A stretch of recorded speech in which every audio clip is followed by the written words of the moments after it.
Havendo número legal sobre a... Não.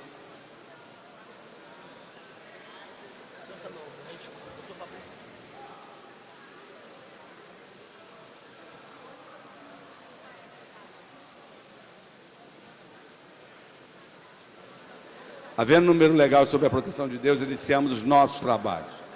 Está aberta a sessão. É porque a dúvida é se tinha acontecido o primeiro expediente, não aconteceu, então estamos abrindo nesse instante. Deixa eu ler a ata reflete. Posso ler, senhor presidente? Por favor.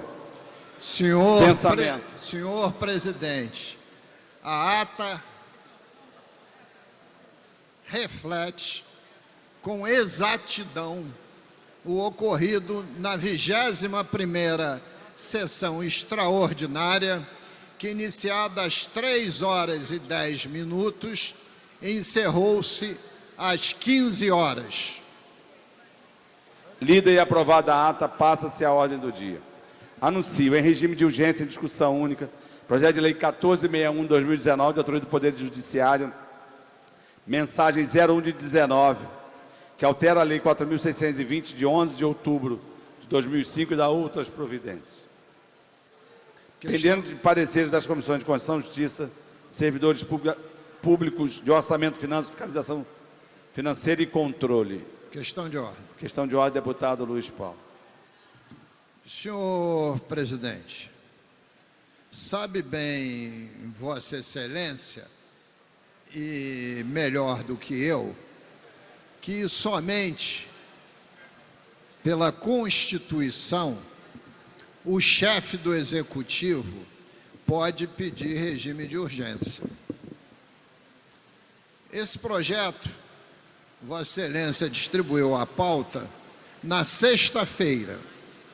Não tinha nenhuma urgência de plenário publicada. E eu estranhei, em regime de urgência em discussão única.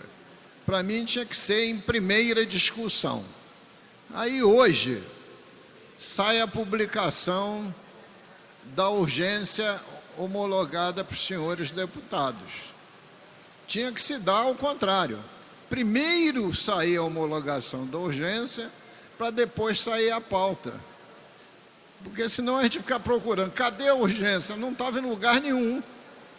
Como é que Vossa Excelência explica a urgência sem o plenário da urgência do Poder Judiciário, que não tem constitucionalmente base legal para pedir regime de urgência? Essa é a questão de ordem, Vossa Excelência? É, senhor. Então, Vossa Excelência viu que foi publicado hoje o deferimento da urgência. Mas certo? a pauta foi publicada Por favor, antes. Erro do presidente. Vamos respeitar, na próxima semana não virá ao plenário, então só vamos botar, não virá no dia 29, vamos botar na outra semana para respeitar o interregno. Senhor presidente, não deveria ter 24 horas da publicação para incluir na pauta? Não, isso... Deferida a urgência, sem problema. Mas eu vou respeitar o interregno, então não virá no dia 29, virá na próxima. Para emitir parecer pela Comissão de Constituição e Justiça, deputado Márcio Pacheco. É porque no texto, o presidente pede urgência, no texto da justificativa. Eu sei, mas ele pode pedir urgência para ser deferida pelo plenário. Está resolvido, deputado Luiz. E eu concordo com Vossa Excelência. Deputado Márcio Pacheco, já aproveito e chamo Vossa Excelência aqui, por favor, para falar uma coisa. Deixa eu só divergir do deputado Márcio Pacheco, depois vou... De novo, deputado? Parecer é pela constitucionalidade, presidente. Senhor presidente, eu queria que o deputado Márcio Pacheco me ouvisse. Se Vossa Excelência leu a justificativa integral do Poder Judiciário, esta ascensão vertical, lembra das ascensões verticais? Que nós tivemos um problema no Instituto de Engenharia, que até hoje, já aprovado e não foi pago, Detran, o senhor lembra disso tudo. Essa ascensão vertical vai dar um acréscimo de despesa para o Poder Judiciário de 100 milhões de reais por ano. E eles dão como contrapartida, a extinção salvo erro de memória, de 309 cargos, que equivaleriam a 100 milhões de reais também. 309 cargos não preenchidos. Então eu estou trocando gastar 100 milhões a mais e não estou economizando nada. Porque se os cargos não estão preenchidos, ao você cortá-los, não dá nenhuma economia. Vossa Excelência é o líder do governo. Vossa Excelência sabe que a gente está em grande dificuldade para renovar o plano de recuperação fiscal, né? Acreditamos até que vamos fazê-lo, mas estamos. Eu pergunto a Vossa Excelência, talvez não seria de bom senso Vossa Excelência baixar em diligência a Secretaria de Estado de Fazenda para ouvir a trilogia que coordena o regime de recuperação fiscal no Estado do Rio de Janeiro? Pergunto a Vossa Excelência. Se Vossa Excelência diz que é dispensável, mas eu tenho um receio muito grande. Eu gostaria que Vossa Excelência pudesse me responder para que eu pudesse também fazer aqui o meu voto. Pela ordem, senhor presidente. Só uma rápida observação sobre o projeto. Então, questão de ordem. Questão de ordem. Eu estudei e conversei com o sindicato sobre o projeto. Só queria complementar um elemento que o deputado Luiz Paulo levantou, é que, na verdade, existe um somatório de duas despesas na composição dessa nova forma de gratificação. Uma é das gratificações como já funcionam atualmente, que vão deixar de existir. A outra, a extinção dos cargos. A gratificação já existe atualmente. Mas ela existe, a ascensão se dá quando abre vaga por aposentadoria.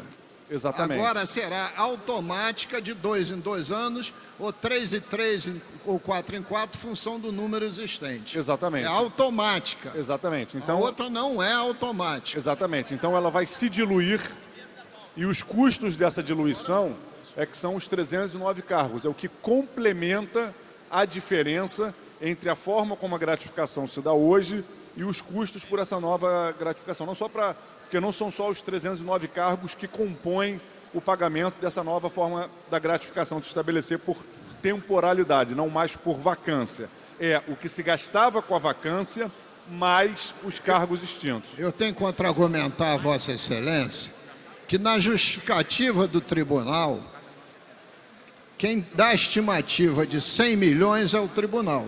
E diz claramente que vai compensar com extinção de cargos vagos. Então não está compensando. Eu tenho que pensar, e sempre tenho votado apoiando os serventuários, mas eu tenho que pensar no conjunto de todos os funcionários públicos, porque se a gente criar mais problema no regime de recuperação fiscal, aí não tem dinheiro para absolutamente ninguém. Por isso eu arguí ao deputado Márcio Pacheco que eu gostaria que me respondesse para me ter segurança, só isso. Senhor presidente, não vai haver alteração do meu voto, é pela constitucionalidade. Se tiver que haver alguma correção, será feita em segunda discussão. Deputado Luiz. Senhor presidente. Não, deputado Não há Luiz. nenhum problema. Por Se o favor. deputado Luiz Paulo quiser divergir, Eu vou divergir. ele é membro da CCJ. Por favor, deputado Luiz. Nós vamos receber as emendas. O projeto vai sair de pauta. Nós não vamos voltar com o projeto dia 29. A gente vai sentar, conversarmos. Porque a história da extinção dos cargos se deu depois da assinatura do regime de recuperação. Se são suficientes ou não é outra história. Não, querido, é que extinção de cargo não gera economia, porque os cargos estão vagos. Luiz, como é a lei? Só pode ser preenchido os cargos que vagarem após a assinatura do regime, tá certo ou não? Tá certo. Então essa é a premissa não do Poder Judiciário, mas sim daquela equipe do regime de recuperação, que é de acompanhamento, tá certo ou não? Sim. Então, se eles não preencheram, teoricamente estão após a assinatura economizando. Mas sem prejuízo, Vossa Excelência pode votar como Vossa Excelência desejar. Nós não vamos trazê-lo de volta esse projeto sem nenhum debate mais aprofundado. Não, senhor presidente, a questão não é do debate entre o parlamento. A minha questão é saber qual é a posição dos 3 superministros, dos enviados do Altíssimo, do Conselho do Regime de Recuperação Fiscal. Essa é que é a minha questão. Porque se disser que não abala nada o regime, eu estou votando favoravelmente pela constitucionalidade, etc. Nós aprovamos o plano de cargos e salários da saúde. Cadê a implementação? Nós aprovamos a ascensão vertical, que já existia, só colocando a palavra por mérito, do Instituto de Engenharia. E o regime criou o maior problema. E não estão pagando. Então, eu quero ter segurança, porque o que acontece aqui? Lá atrás, senhor presidente, lá atrás, senhor presidente, e Vossa Excelência estava na presidência, nós votamos uma reposição salarial de 4 pontos percentuais, 5 pontos percentuais, para o Judiciário e para a Defensoria. A Constituição é clara, diz que pode ter reposição judicial. Sabe qual foi? A própria 159 também permite. Sabe qual realinhamento. Sabe qual foi a votação no Supremo Tribunal Federal? 10-0. Só não votou o presidente. Então nós fomos esmagados por 11-0. Então, o que eu quero é proteger o conjunto dos funcionários públicos. Eu queria que o regime, com a sua representação, esse triunvirato desse conselho, se posicionasse. Porque o senhor viu lá em Brasília, nós estávamos juntos, eles se intitulam, né, os reis da cocada branca. Sabem tudo, decidem tudo, né? Como aqui a gente fosse exatamente pessoas com opiniões e conhecimentos desprezíveis, como eles não tivessem nenhuma responsabilidade sobre a catástrofe que está se abatendo nas finanças do Estado do Rio de Janeiro. Eu quero me sentir seguro, por isso que eu arguei o presidente da CCJ, porque eu achava que ele iria baixar em diligência a Secretaria de Fazenda para ouvir o regime de recuperação fiscal. É isso que eu trouxe aqui à baila.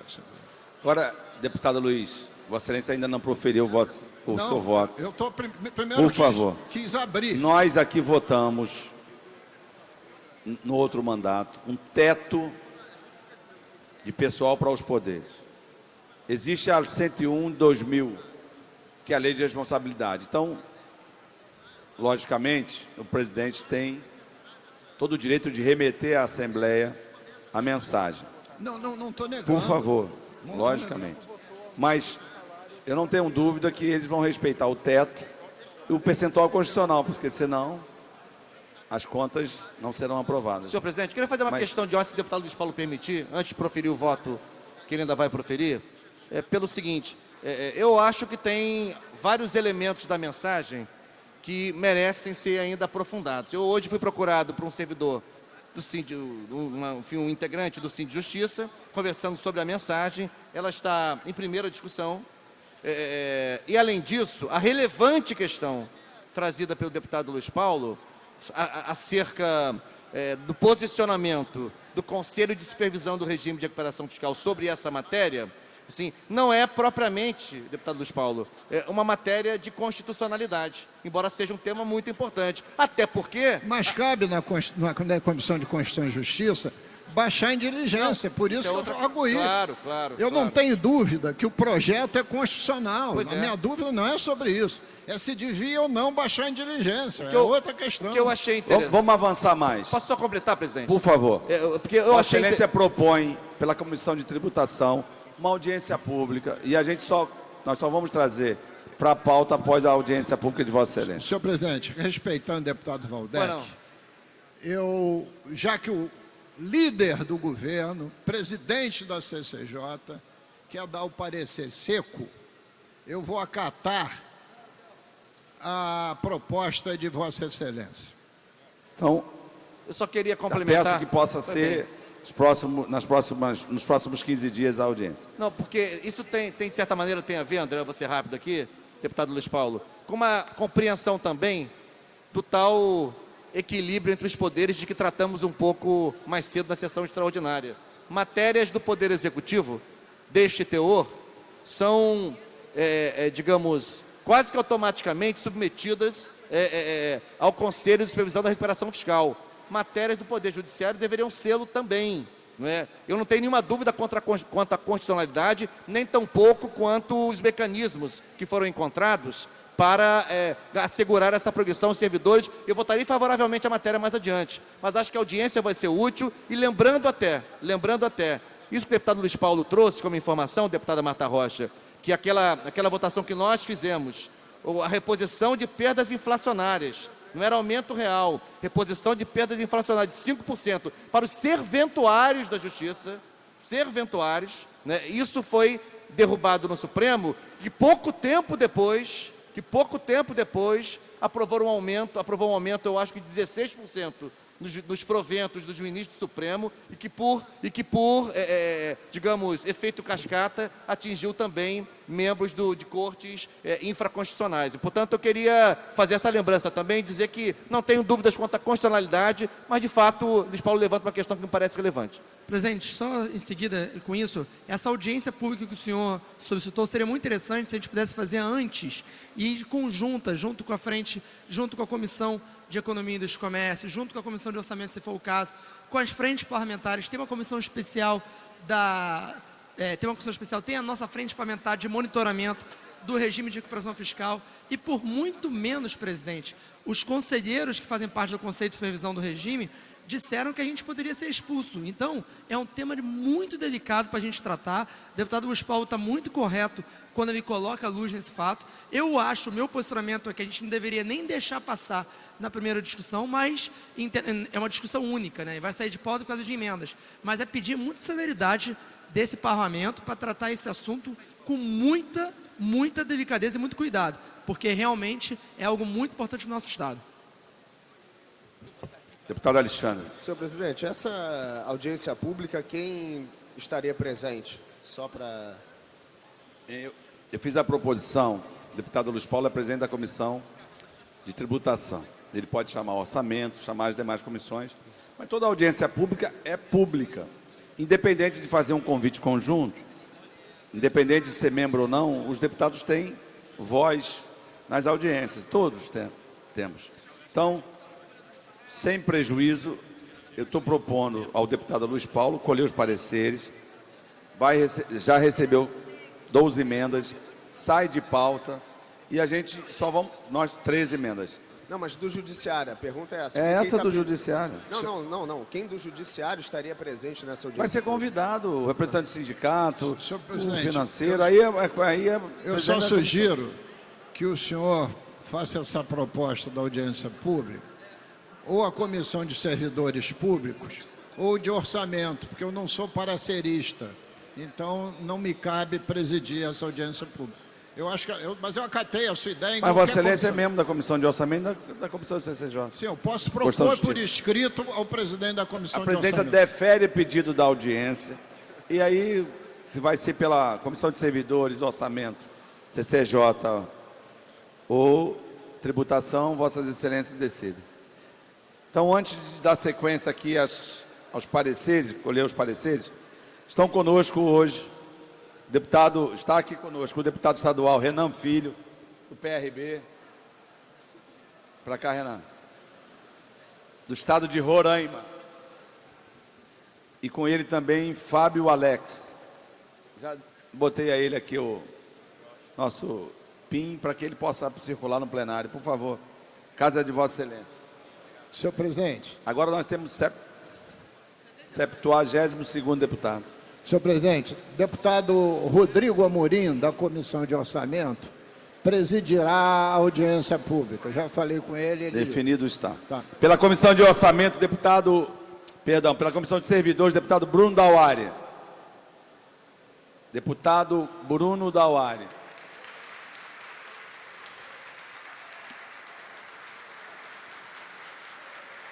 Deputado Flávio Serafini.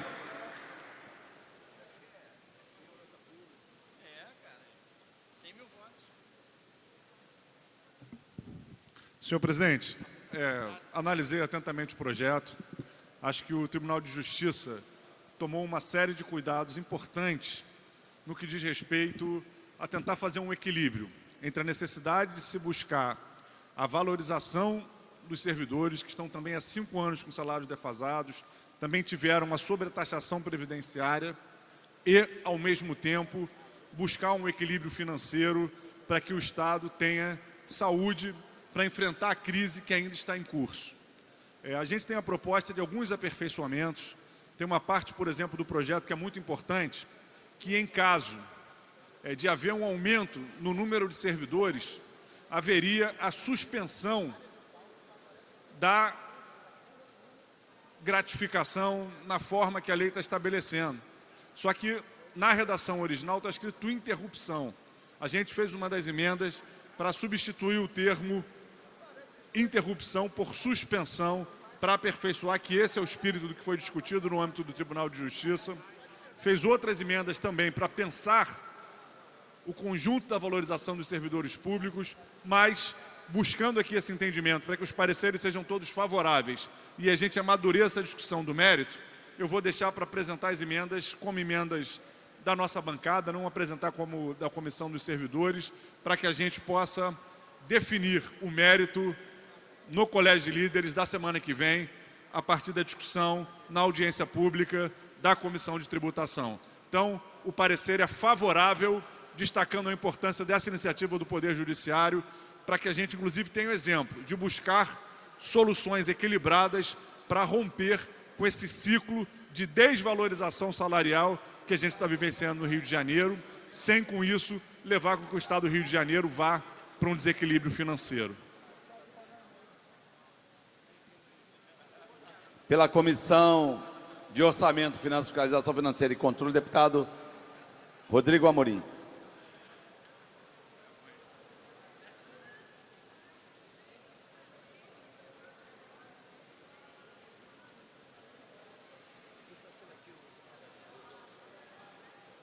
Deputado Rodrigo Amorim. Estava aqui nesse instante. Deputado Rodrigo Amorim.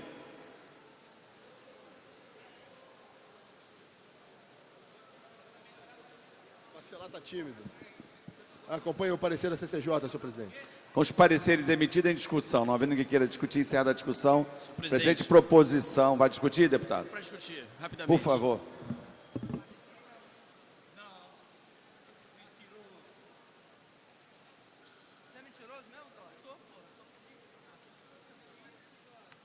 Som, por favor, aqui na tribuna. Alô, alô. Senhor presidente, eu pedi para discutir rapidamente. Primeiro, para me aliar aqui às colocações do deputado Luiz Paulo em relação ao regime de recuperação fiscal. Segundo, eu quero atentar para o entendimento nosso, da nossa visão, de que isso não é necessariamente um plano de carreira. Isso é uma progressão. Quer dizer, independente das suas metas, independente da sua produtividade, independente de tudo aquilo que você produziu e da sua avaliação, pelo que eu entendi, em 3 anos, em 4 anos, o servidor que ganha, no mínimo aqui, R$ 12.900, pegando um servidor que ganha mais de R$ 13.150, teria uma progressão funcional na sua carreira. Eu queria só destacar que quem ganha acima de R$ 12.900 está entre os 99% mais ricos da população brasileira. Infelizmente, a gente vive num país pobre, infelizmente. Infelizmente, a média salarial da nossa população é baixíssima. E, infelizmente, a gente está tratando aqui de uma progressão funcional da elite dos servidores públicos do Estado do Rio de Janeiro. Eu não quero ser injusto com o trabalho de ninguém, mas eu quero ser justo com quem paga os nossos salários aqui, às custas do seu suor, do seu trabalho diário, e que está trabalhando como a população brasileira faz para conseguir num Estado com tanta dificuldade, com tanta falta de emprego e com tanta informalidade. Eu acho que é um recado ruim que a gente mandaria para a população. Eu sei que já houve um compromisso aqui de fazer uma audiência pública, mas no meu entender é um recado ruim que a gente mande para a população, que no momento de aperto de conta, no momento que está todo mundo fazendo sacrifício, a gente está discutindo aumento. E até pode dizer que vai ser um aumento compensado porque vão sair alguns outros cargos, mas não importa. No momento de crise, a gente está dando aumento. Não estamos fazendo isso agora porque não estamos votando, mas se aprovado isso aqui, a gente estará dando esse aumento. E eu acho que o momento, senhores deputados e deputadas, não é para isso. O momento é de muita seriedade de trabalho para que a gente saia da situação de penúria financeira que a gente se encontra no Estado. Deputado Valdec. Eu só queria acrescentar um elemento, deputado Chicão Bulhões. Na verdade, é uma modesta correção, porque esse projeto, ele não institui de forma isolada esse dispositivo. Né? Nós vamos discuti-lo melhor na audiência pública. Ele, na verdade, altera uma lei, que é a lei do plano de cargos, né? Que é uma lei de 2005, né? que já, digamos, menciona, que já disciplina determinados procedimentos da carreira do serventuário da Justiça, e agora com essa mensagem, com esse projeto, eles estão alterando alguns desses dispositivos. Então, não é, digamos, um projeto isolado sobre progressão. Eles estão fazendo o movimento legislativo correto. Estão alterando a lei-mãe, que é a lei que organiza o plano de cargos, o plano de carreira, e a partir daí produzindo as propostas de alteração. Uma outra coisa é a discussão do mérito e a discussão dos mecanismos, digamos, de financiamento e de sustentação dessa proposta. Mas não é uma lei isolada, ela está alterando uma lei básica, a lei do plano de cargos, que é de 2005. Perfeito, obrigado. Fazendo coro com várias de suas ponderações, deputado, queria só trazer mais elementos, porque, por exemplo, nessa discrepância do tratamento, por óbvio, a gente não está aqui defendendo a inferiorização do trabalhador, mas ao comparar com outras categorias, como, por exemplo, a incorporação da aposentadoria dos professores da UERJ hoje pela via DE, vem sendo questionado, inclusive, enquanto regime de recuperação fiscal. Amanhã, para os deputados que ainda não sabem, haverá uma greve de um dia inteiro do Sindicato dos Professores de Educação, que estão há 5 anos sem reajuste salarial e com plano de cargos e carreiras defasado. Hoje eles estão aqui pela casa tentando ser atendidos pelos deputados e com pouca efetividade, né? Então acho que é dessa seletividade que o senhor trata. Só queria trazer mais elementos ainda para corroborar com a sua fala. Obrigado, deputada. E para concluir aqui, então, eu acho que vai ser muito rico que a gente possa discutir isso numa audiência pública.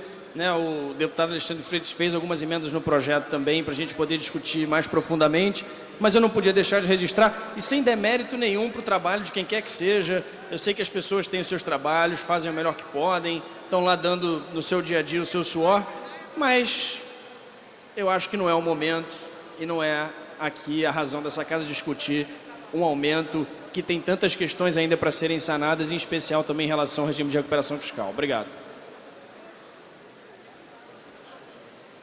Para discutir, deputado Alexandre Freitas, do Novo. Como diz o poeta, o novo sempre vem. Senhor presidente, nós vemos tanto o Executivo como o Parlamento fazerem sua dose de sacrifício em redução dos gastos.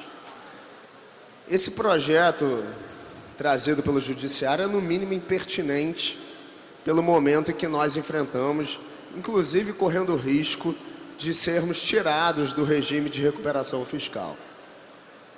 A verdade é que, quando você olha a justificativa do projeto, ele não tem nenhuma relação com os fatos como ocorrem hoje.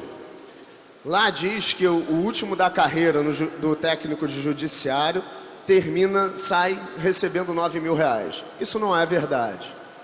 A verdade é que, se a gente for aplicar o norte contábil de acordo com a Lei de Responsabilidade Fiscal, o judiciário está fora tanto no seu pessoal ativo como inativo.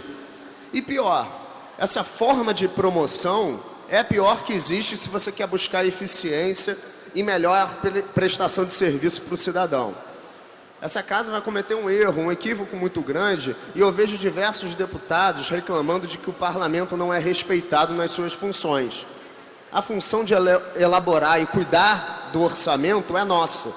Somos nós que temos que ter responsabilidade na hora de avaliar as contas públicas e como que o dinheiro do contribuinte vai ser gasto. Então, se a gente aprovar esse projeto, a gente vai estar dando uma benesse completamente destoante de outros poderes, do sacrifício que outros poderes vêm tendo e privilegiando o judiciário. Eu acho que isso seria um grande equívoco desta casa. Obrigado.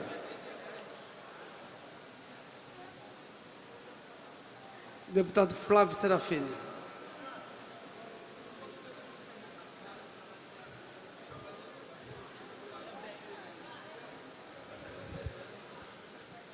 Senhor presidente, demais deputados, serei muito breve na discussão desse projeto. Acho que a gente tem o desafio de detalhar uma análise dessa discussão, mas eu quero pontuar algumas questões. Primeiro, foi dito aqui nesse microfone que o salário dos serventuários, em média, é superior aos R$12.000. Essa informação não é verdadeira. O salário do serventuário início de carreira é de pouco mais de R$3.000 e no topo de carreira chega ao redor de R$9.000 para o serventuário de nível superior. Então, para o de nível médio, é cerca de R$6.000. Então, nós estamos falando de uma faixa salarial que está dentro de uma remuneração compatível com o nível de formação e função que se exerce. Se a gente considera que o salário de um juiz pode chegar a R$40.000, um analista de nível superior chegar a R$9.000, não me parece que a distorção esteja nos R$9.000. Essa é a primeira questão que eu gostaria de destacar para a gente amadurecer aqui no debate. O segundo ponto, a gente tem que falar do que a gente está vivenciando no estado do Rio de Janeiro. As categorias estão há mais de 5 anos sem reajuste, já acumulam perdas acima de 30%, foram sobretaxadas no regime previdenciário, e é importante que a gente faça uma discussão sobre a capacidade orçamentária de recomposição dessas perdas. É evidente que isso tem que se dar com cuidado, pensando a capacidade do orçamento assimilar essas recomposições. Mas esse é um debate necessário. As pessoas perderam 1/3 do seu poder de compra. Tem deputado que chega aqui e trata servidor como se fosse um parasita do Estado. Eu quero ver esses deputados chegarem aqui e propor que os contratos com a iniciativa privada fiquem congelados durante 5 anos. Não vão concordar, porque os empresários não vão topar ficar 5 anos perdendo seu poder de arrecadação. Agora, o servidor, para alguns deputados, pode ser chicoteado, pode ser penalizado, pode ser tratado como se fosse uma zebra gorda, nas palavras do atual ministro da Educação. Então, senhor presidente, a gente acha que sem servidor público valorizado, não existe serviço público, e sem serviço público não existe garantia dos direitos sociais. Então, por isso, a gente defende a valorização dos servidores públicos. E esse projeto, na sua redação original, é importante também que se diga isso, ele sequer trata de reajuste. Ele se trata de uma reorganização das gratificações que são dadas no Poder Judiciário, que deixam de ser por vacância, ou seja, o servidor só passa a ter direito à gratificação quando o servidor que tinha morre ou se aposenta, e passa a ser por temporalidade, fazendo com que todos os servidores possam ter acesso a essa progressão de forma diluída ao longo do tempo.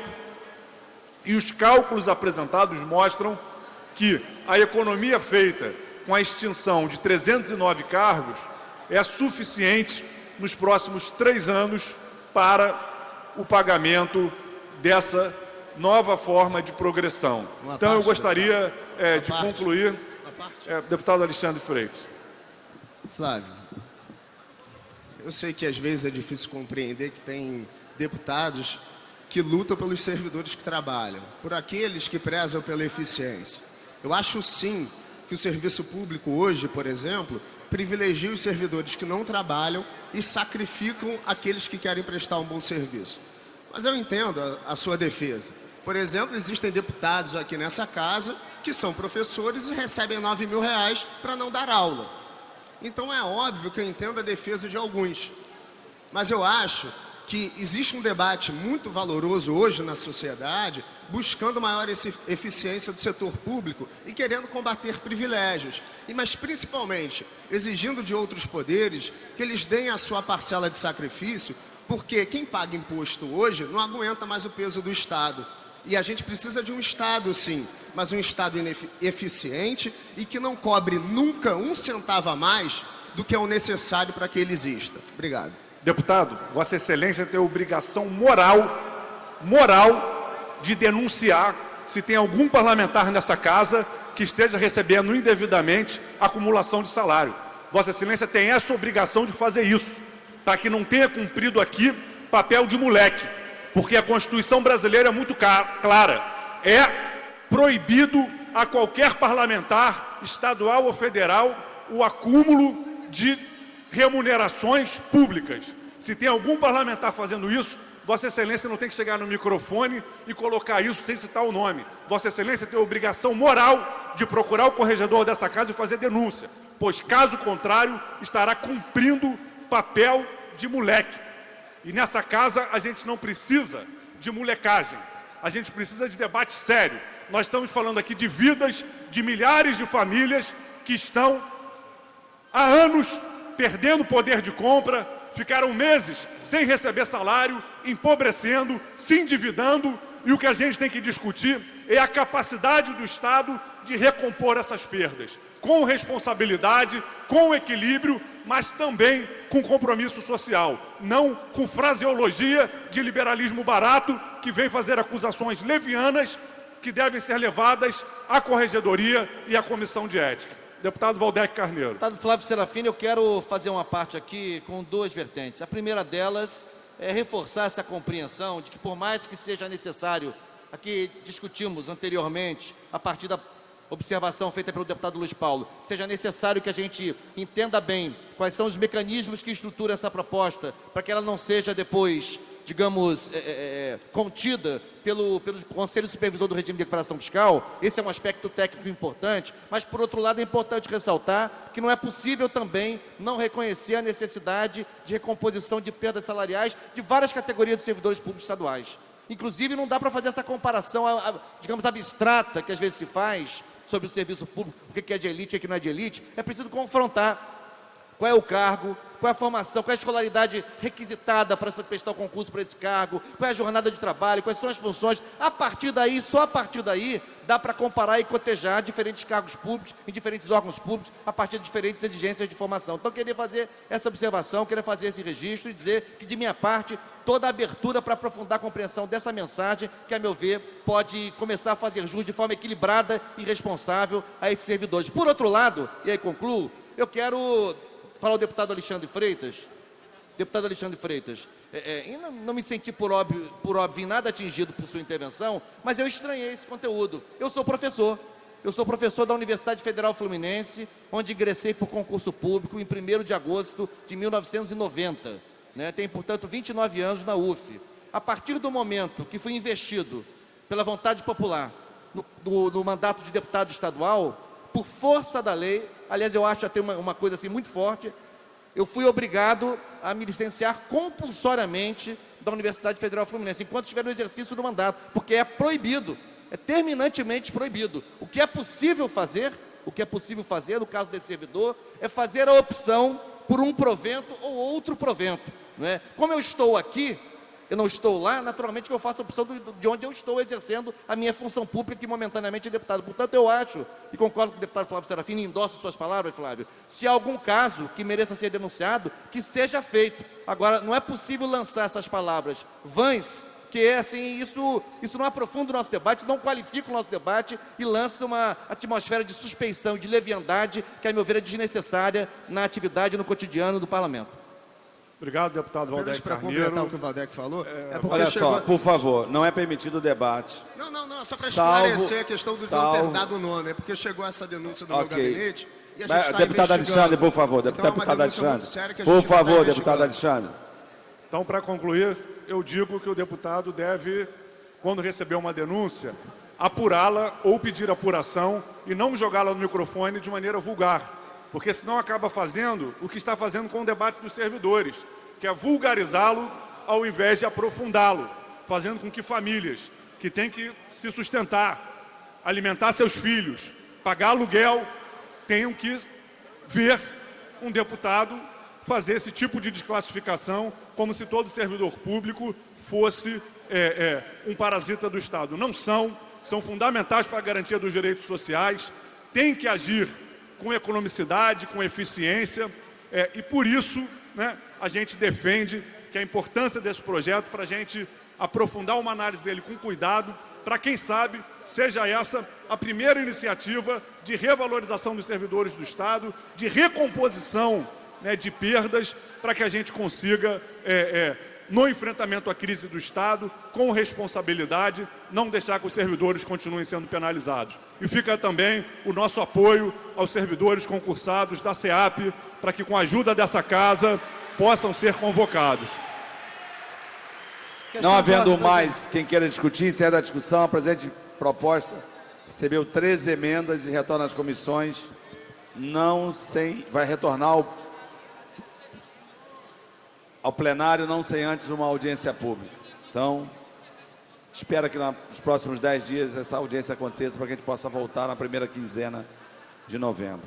Questão de ordem levantada pelo líder do MDB, deputado Rosenberg. Siciliano, uma honra.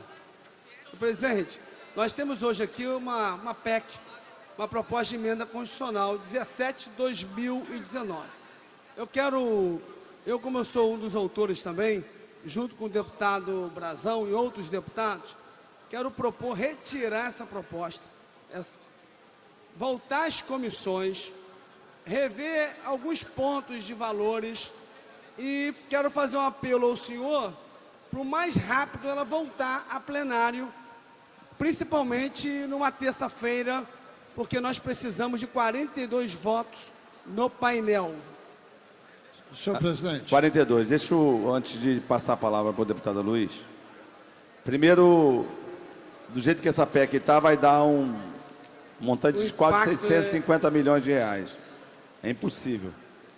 Então, quando Vossa Excelência pede para retirar, pede para voltar à comissão, Voltar às comissões. à comissão de emendas, a presidência vai ouvir o plenário e a ideia é que a gente possa retirar para refazer algumas emendas. Mas antes, porém, deputado Luiz Paulo. Senhor presidente, a PEC que se refere aqui, o deputado Rosenberg Reis, é a PEC 17 de 2019. Essa PEC, senhor presidente, o senhor tem que, por favor, submeter ao parlamento, deputado Rosenberg. Sim, senhor. Ela teria que voltar à Comissão de Emendas Constitucionais e Vetos, porque ela está escrita errada. Porque o artigo 1º está dito assim: os artigos 209 e 210 da Constituição Estadual passam a vigorar com as seguintes alterações. Artigo 209, parágrafo 9º. Ora, senhor presidente, a PEC tinha que dizer o seguinte: artigo 1º, inclui-se os parágrafos 9º e 10º e seu inciso 1º e não 3º, ao artigo 209. E o artigo, o parágrafo 9º, que o senhor botou entre parênteses 3 pontinhos, tinha que estar escrito: cabe à lei complementar, aí vem o inciso 1º, que o senhor chamou de 3º. Porque o senhor está trazendo para a Constituição do Estado dispositivos da Constituição Federal. Mas como está escrito aqui, está escrito de forma transversa. Tem que corrigir essa redação. Então, seria oportuna a proposta do autor, porque aí a gente apresenta uma emenda, eu não estou entrando no mérito, somente na forma, para corrigir a redação, senhor presidente. Então, o PSDB concorda com a proposta do autor, porque, tendo em vista que a questão redacionais, voltar à emenda constitucional e veto para colher novos pareceres. É o PSDB? Concorda com a proposta Mas do... qual é o PSDB? A dissidência do PSDB, que está aqui na Assembleia. Agora sim, com receita pode. Presidente, A presidência defere pedido de Vossa Excelência. Sim, senhor. E pedir aqui o apoio também do doutor Luiz Paulo. É uma pessoa estudada nessa casa, conhece muito das leis, tanto as estaduais como federal. Eu pedi o senhor também para ajudar, reformular e retificar o que tem que ser retificado.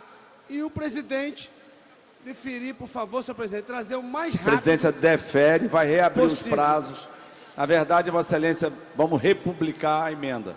Sim, e vamos reabrir os prazos. Então, Vossa Excelência, a mesa vai ficar de sobreaviso, para que Vossa Excelência possa levar com a correção do texto, para que a gente possa republicá-la, tá bom?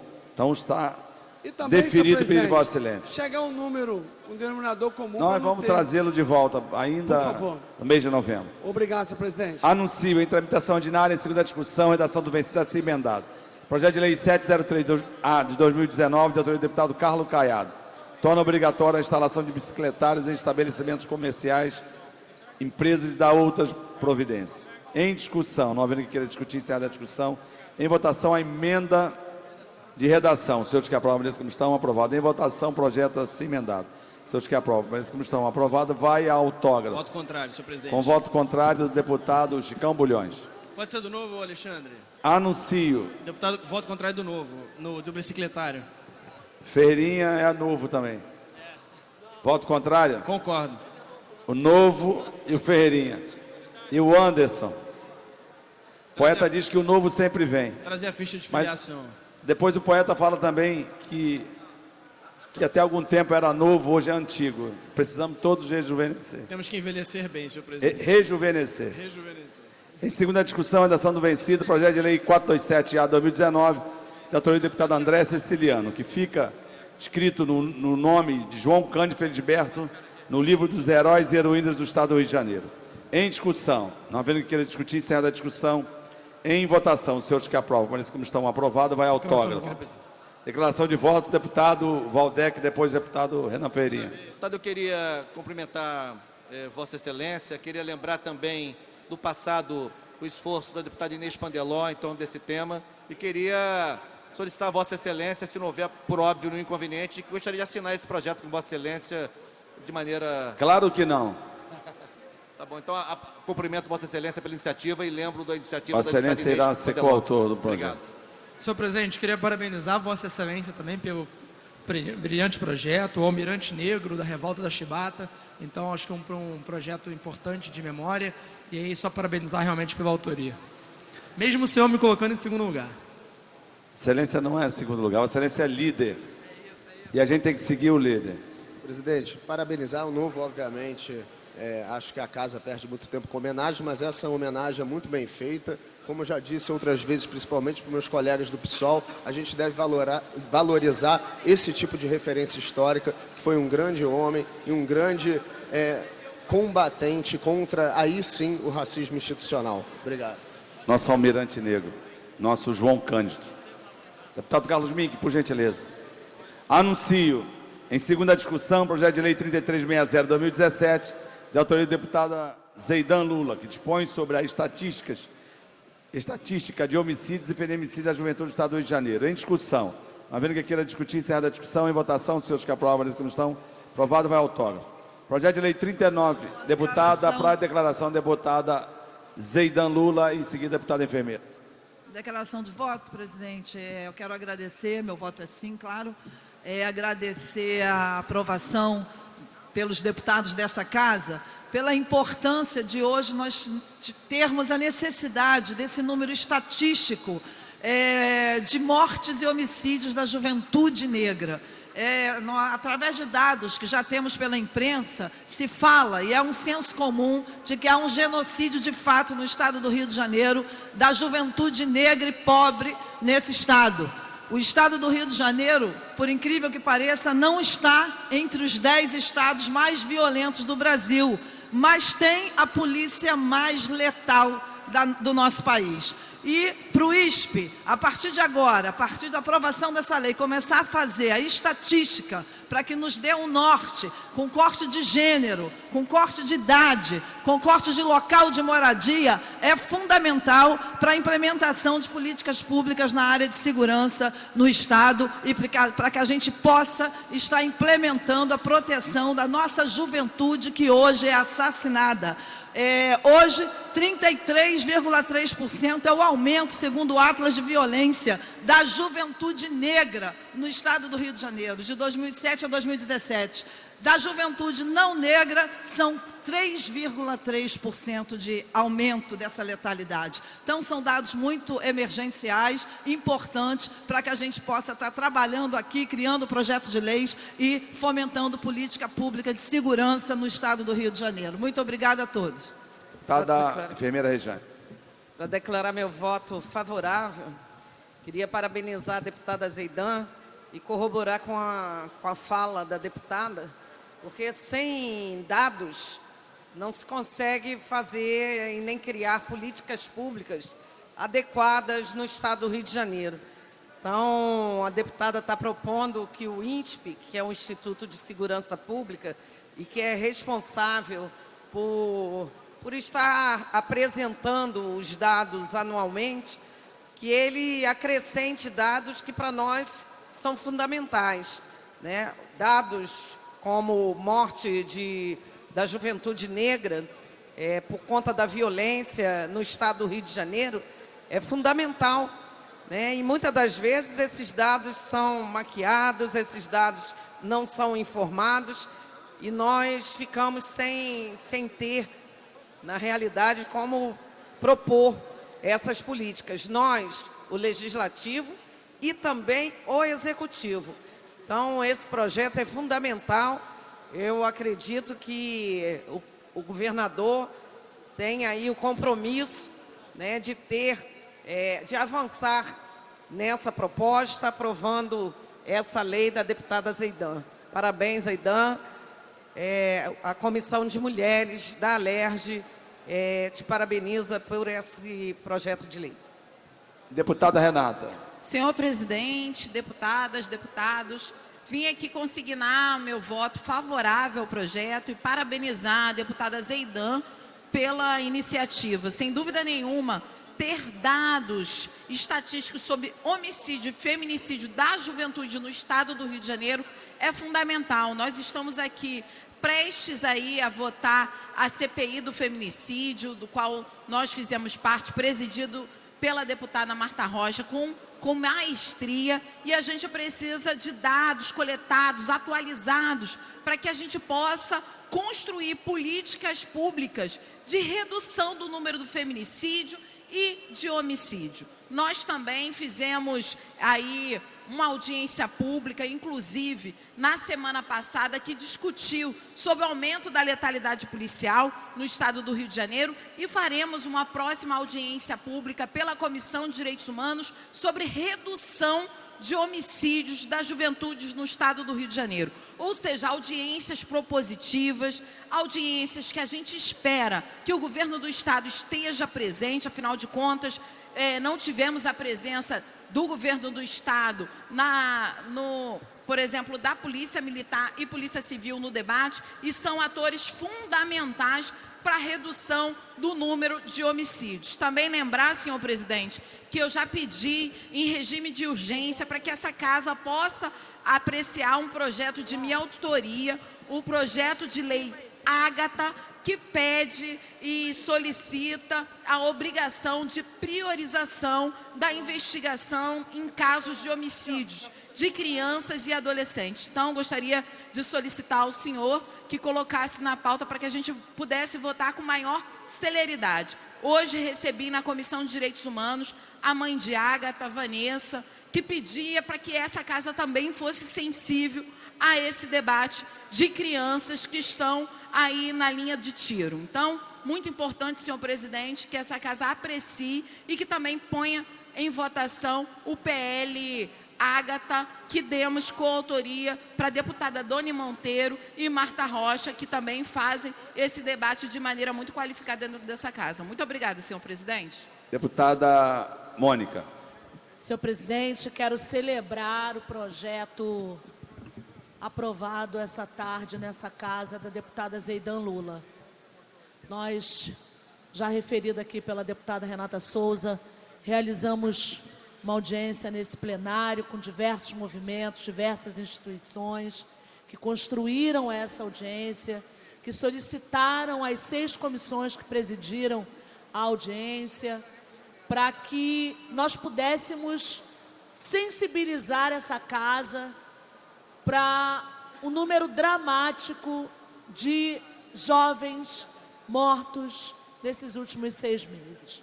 Quando a gente tem um projeto como esse, que produz ainda mais dados e refina esses dados, eles são fundamentais num tempo em que, por exemplo, o IBGE vem sendo desmontado, em que a produção de conhecimento por esse instituto tão importante vem sendo colocado em xeque, porque quando refinamos os dados, nós podemos produzir políticas públicas mais eficientes. E eu me recordo de quando deliberamos a nossa participação na audiência Parem de Nos Matar, o deputado Bruno Dauaire fez um questionamento sobre o porquê e qual a importância de uma comissão do trabalho, Seguridade Social e Legislação Social presidir uma audiência com o mote Parem de Nos Matar. E é justamente pelos números da juventude que vem sendo morta no Estado, em idade de total potência para o trabalho, onde nós temos toda a força de trabalho no auge do seu vigor, perdendo a sua vida, possibilidade e perspectiva de futuro. Então, ter um projeto aprovado como esse, que refina os dados, que recorta gênero, etnia, local de moradia desses jovens que são vítimas de feminicídio ou de homicídio, isso é fundamental para que a gente possa incidir enquanto Casa Legislativa na produção de leis que efetivem a defesa da vida da juventude desse Estado. Então, celebrar, deputada Zeidan, com esse encaminhamento muito producente nessa semana em que nós realizamos essa audiência. Então, só celebrar e parabenizar a deputada pelo excelente projeto, e a gente não poderia deixar de louvar a iniciativa de Vossa Excelência. Muito obrigada. Deputada Dani Monteiro. Brevemente aqui, senhor presidente, para declarar o voto, até porque já apresentei de várias formas a estima a esse projeto, ainda mais da companheira Zeidan, que é alguém que constrói a Comissão da Juventude junto comigo aqui na casa e tem apreço também pela pauta da juventude, que é fundamental. A juventude, ela precisa de políticas específicas próprias, até para sua inserção na sociedade. A gente, quando fala, por exemplo, do acesso ao primeiro emprego, é uma política diretamente ligada à juventude que está colocada nos mais altos índices de desemprego.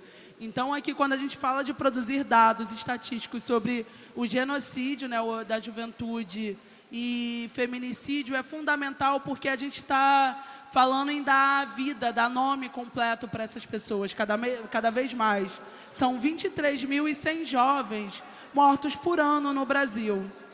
23.100. Isso compreende, aqui no Rio de Janeiro, mais da metade das pessoas mortas são jovens. Por óbvio, eu também não preciso dizer, mas vale a pena sempre lembrar que as vítimas são, em maioria, homens de 15 a 29 anos com a escolarização incompleta. Então, justamente, são aqueles alvos mais vulneráveis. E aí, a gente está falando do local que é o estado do Rio de Janeiro, onde nos últimos anos a gente viu sucessivas políticas de segurança pública fracassarem na redução de homicídios, fracassar na valorização da vida. A gente tem os 2 municípios mais violentos do Brasil, da Baixada Fluminense, como o senhor presidente bem deve conhecer, Queimados e Japeri são os 2 municípios mais violentos do Brasil inteiro.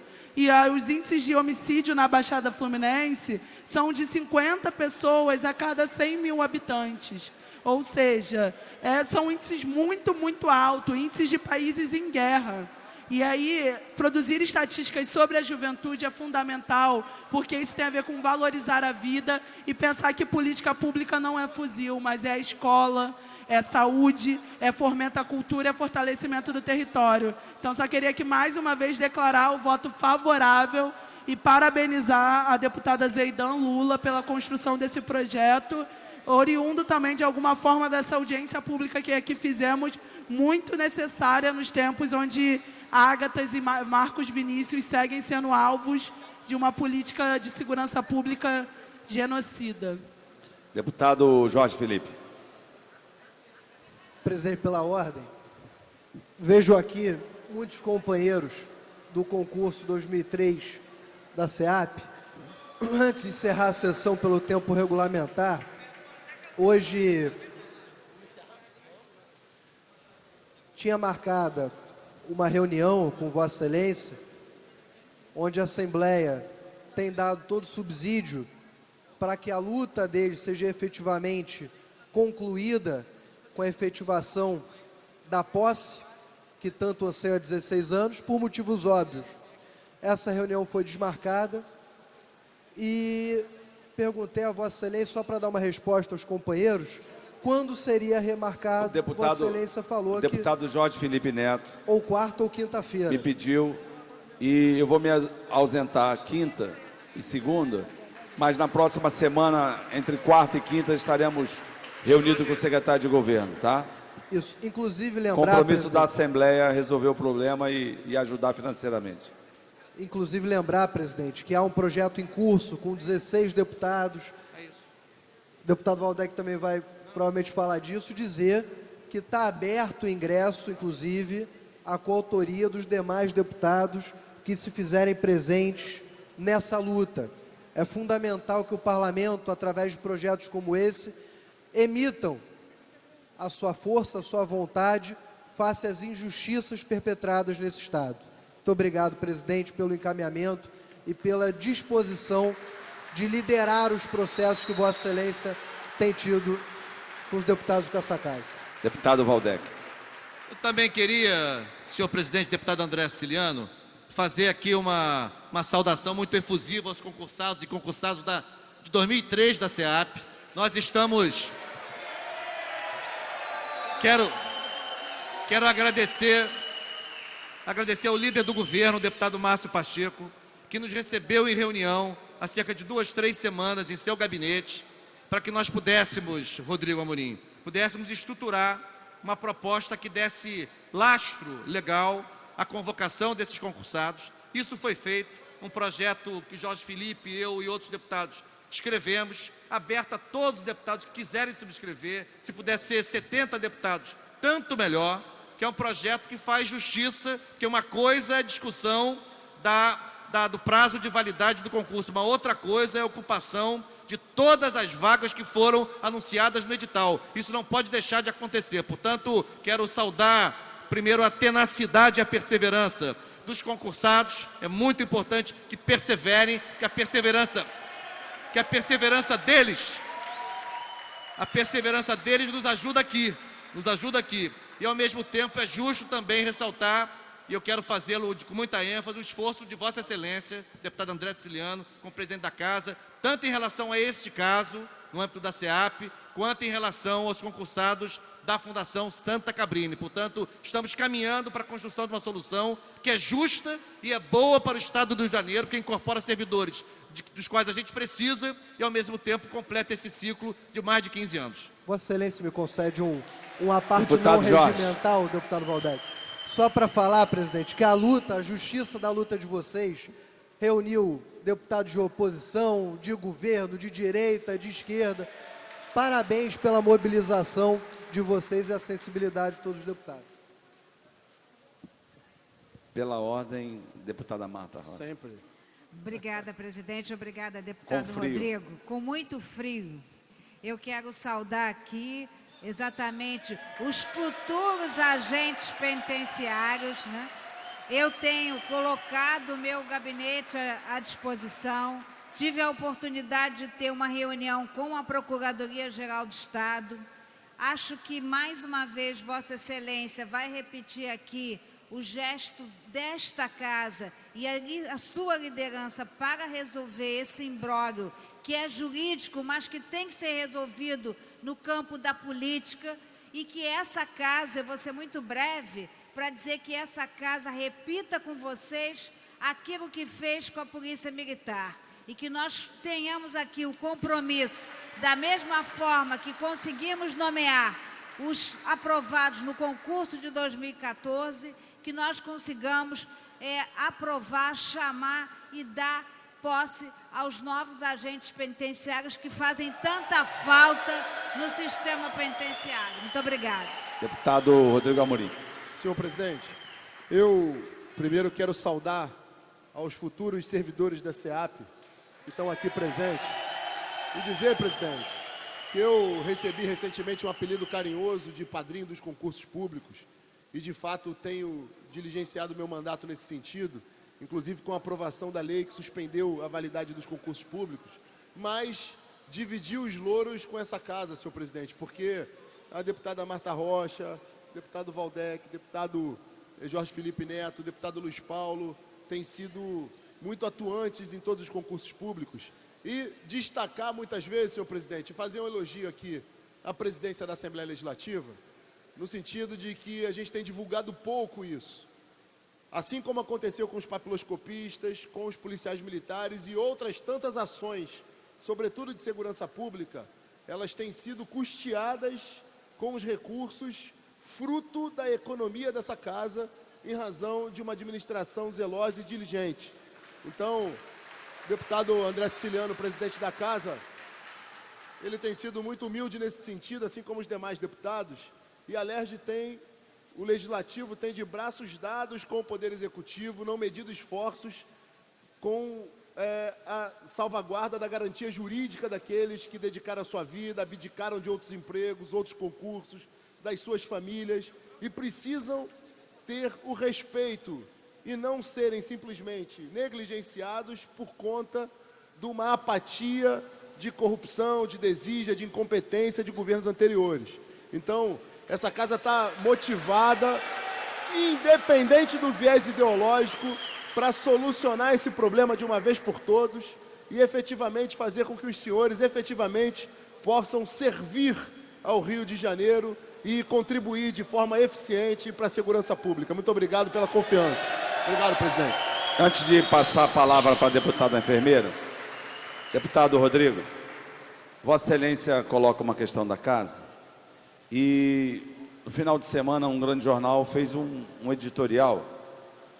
Eu quero ler um trecho desse editorial e quero fazer aqui uma defesa pública. O editorial diz assim, fala políticos fluminenses e cariocas não ajudam o Estado e cidade em crise. E tem uma parte do editorial que diz, a visível falta de vontade do Legislativo, a LERJ, para cumprir metas negociadas com o Tesouro dentro do regime de recuperação, dá a impressão que se aposta em que o Planalto impedirá a quebra do Estado. Ora, se tem um poder que deu a sua contribuição máxima foi o Legislativo. Desde o ano de 16 a gente tem votado aqui coisas para melhorar a arrecadação. A exemplo do aumento da alíquota de bebida e cigarro. 17, a gente começa o ano cercado, tiro, bomba de gás lacrimogênio, bomba de efeito moral, bala de borracha, gás de pimenta. Votamos coisas difíceis aqui. Votamos o estabelecimento do teto para os poderes no estado do Rio de Janeiro. Votamos o aumento de 11% para 14% da contribuição dos funcionários públicos. Mais ainda, os poderes saíram de 20% para 28%. Não foi só de 11% para 14%. Nós votamos, e eu votei particularmente, a autorização da venda da nossa Petrobras, que é a SEDAI. Né? Votamos muitas das vezes aqui, de novo, cercados, com grades. Isso se deu em 17, se deu em 18. O governo federal tentou aumentar a alíquota de 11% para 14%, não conseguiu. Tem outros estados que querem aderir ao regime de recuperação, mas falta vontade do legislativo de encarar o desafio que é fazer um ajuste para assinar o regime de recuperação. Nós economizamos, deputado Alexandre, mais de 300 milhões em 2017, mais de 350 milhões em 2018, e esse ano nós vamos economizar mais de 400 milhões. 1 bilhão de reais, 33% do nosso orçamento de 19.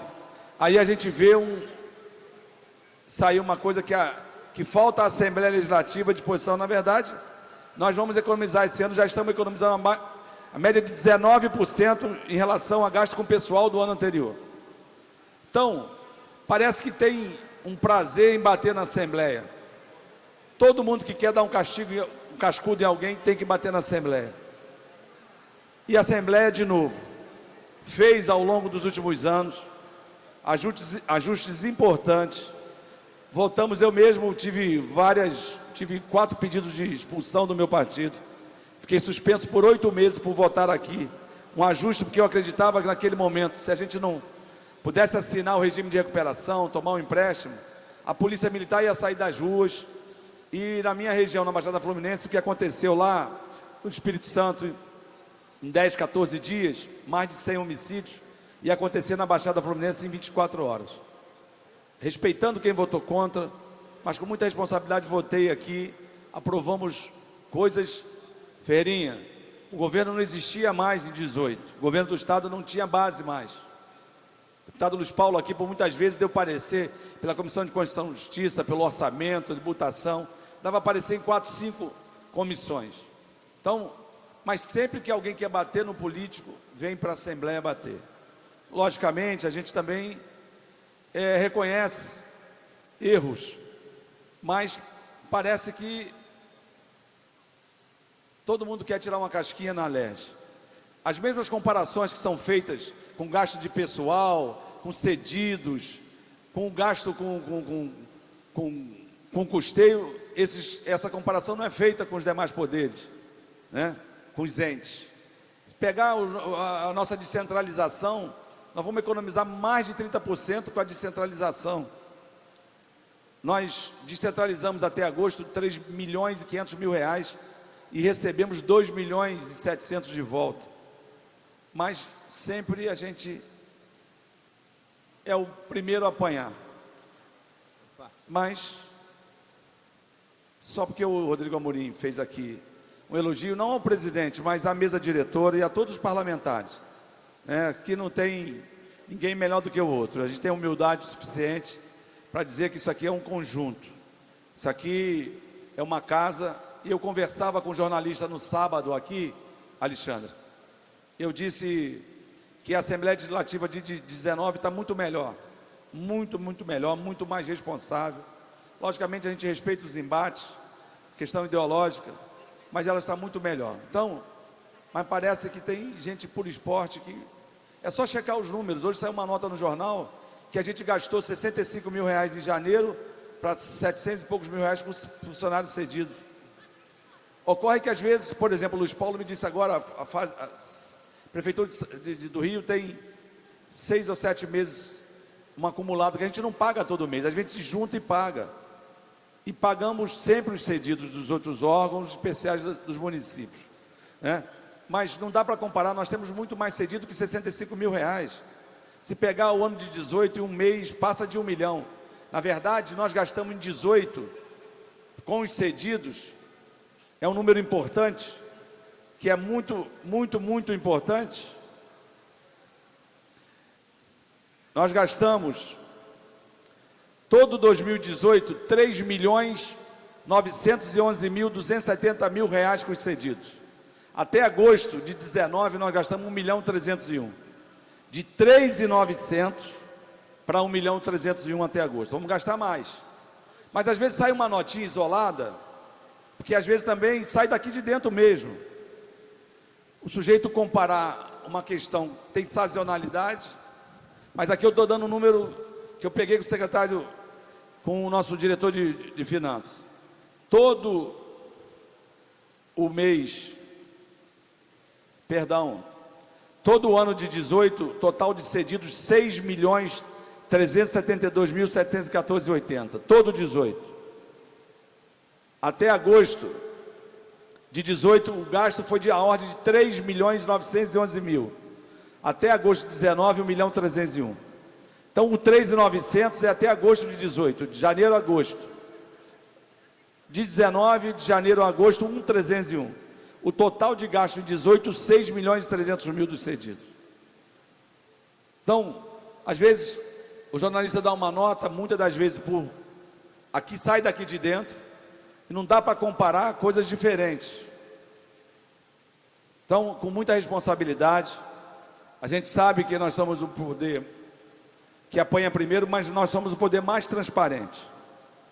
Podem discordar, mas se comparar os nossos dados, os números, a nossa economia, vai ver que nenhum outro poder fez tanto nesses últimos 3 anos, com toda a dificuldade que o Estado vem passando, a nossa contribuição para que a gente possa sair da inércia, sair e melhorar as finanças do Estado.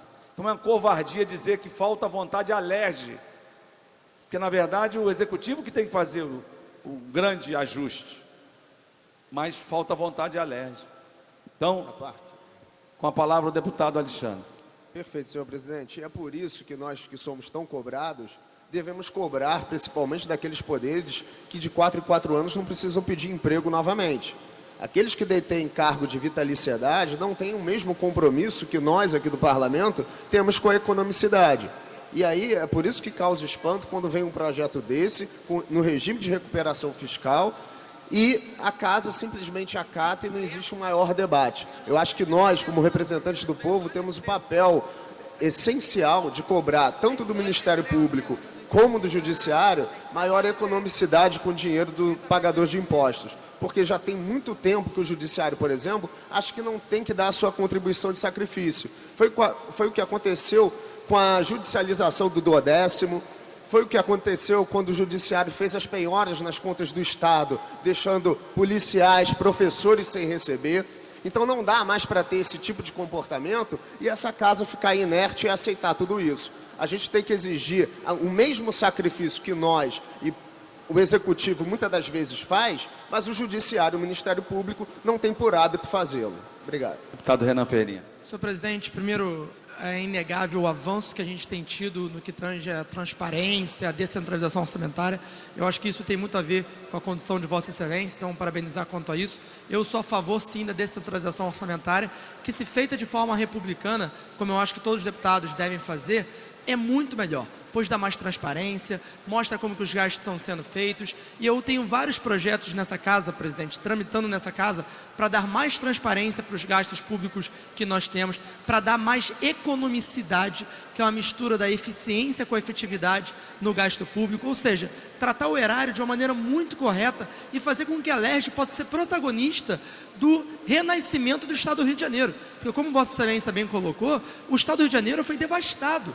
Em 2016, 2017, final de 2018, não tinha um governo executivo forte que conseguia realizar as políticas públicas de forma correta. Então a LERJ tem botado o chapéu do protagonismo e tem que assumir esse papel. Eu acho que isso é muito importante. E da mesma forma que o deputado Alexandre falou, esse mesmo escrutínio, e eu não me coloco na posição de questionar o escrutínio, eu acho que a mídia tem o seu papel, obviamente, fazendo com integridade, fazendo com transparência, como deve ser feito. A mídia tem sim o seu papel, mas esse escrutínio deve acontecer nos outros entes também. Deve acontecer também no Poder Judiciário. Porque o que acontece, presidente, é uma cortina de fumaça que existe e essas pessoas, a população não sabe o que está acontecendo, não sabe o quanto que é gasto. As pessoas não sabem que o orçamento do Poder Judiciário por ano é de 5 bilhões de reais. 5 bilhões de reais. O nosso orçamento por ano é 1 bilhão e pouco. Ou seja, existe... 1 bilhão e 200, nós gastamos em torno de 700, como Vossa Excelência bem colocou, 800, por aí, ou seja, esses números precisam ser sabidos, e aqui eu não estou emitindo um juízo de valor, dizendo se a LERJ gasta mais ou gasta menos, se o Judiciário gasta mais ou gasta menos, mas nós precisamos saber. Eu canso de ver reportagem no qual é requerido um pedido de informação e certos entes não respondem. E com todas as críticas, ou com todo o potencial que nós temos como a LERJ de melhorar, que eu sei que Vossa Excelência sabe disso, que nós podemos sempre melhorar, podemos sempre fazer melhor, a LERJ responde conteúdos que são pedidos, responde materiais de informação. Então é importante que nós possamos ter um escrutínio em todos os entes públicos, pois dinheiro público é a soma do dinheiro de cada um de nós. Obrigado, presidente. Parabéns. Esgotado o tempo regulamentar, passa-se ao expediente final. Primeiro orador inscrito é o nome do deputado Renan Ferreirinha.